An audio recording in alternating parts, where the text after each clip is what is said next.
Indeksi i sigurisë udhëtimit për vitin 2026 rendit mbi 100 vende të botës, duke i vlerësuar ato sipas nivelit të sigurisë për udhëtarët e pavarur. Ky indeks është veçanërisht i dobishëm për profile të ndryshme udhëtarësh dhe kryesisht për personat që udhëtojnë vetëm, qoftë një nomad digjital që vendoset për disa muaj në Lisbon, një vizitor për herë të parë që eksploron Islandën, apo edhe udhëtar me përvoja që lëvizin vazhdimisht midis qyteteve në kontinentin afrikan. Për të ndërtuar këtë renditje, indeksi merr në shqyrtim një sër faktorësh thelbësor dhe i kombinon ato në një panoramë të vetme. Ndër këta faktorë përfshihen nivelet e krimit dhe statistikat e sigurisë, treguesit që lidhen me sigurinë e grave dhe barazinë gjinore, stabiliteti politik i vendeve, rreziku nga fatkeqësitë natyrore, si dhe cilësia e infrastrukturës së udhëtimit dhe turizmit. Kjo qasje gjithëpërfshirëse synon të jap një vlerësim sa më realist për përvojën e një udhëtari në terren. Po Shqipëria si renditet në këtë indeks? Sipas të dhënave, Shqipëria pozicionohet në vendin e 53 nga 163 vende të marra në analizë, duke u konsideruar si një destinacion me nivel të ulët rreziku për udhëtarët.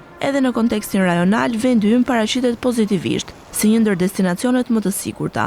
Në rajon Malizi renditet i pari, i ndjekur nga Maqedonia e Veriut, ndërsa Serbia dhe Bosnia-Hercegovina pozicionohen në fund të listës rajonale për sa i përket sigurisë. Në krye të renditjes globale qëndrojnë vendet me standarde më të larta të sigurisë për udhëtarët, veçanërisht për ata që udhëtojnë vetëm. Islanda, Irlanda dhe Zelanda e Re rezultojnë si vendet më të sigurta në botë. Pas tyre vijnë shtete të tjera të zhvilluara si Austria, Zvicra dhe Singapori, të cilat gjithashtu ofrojnë standarde shumë të larta sigurie dhe infrastrukture. Nga ana tjetër, indeksi evidenton edhe vendet që paraqesin rrezik më të lartë për udhëtarët. Këto janë kryesisht zona të prekura nga konflikte të hapura apo tensione të vazhdueshme, si në lindjen e mesme apo në territorin e konfliktit Rusi-Ukrainë. Gjithashtu në fund të listës renditen disa vende të tjera që për arsye të ndryshme sigurie konsiderohen më pak të përshtatshme për udhëtime të pavarura, përfshirë Turqinë dhe Ishujt Fixhi.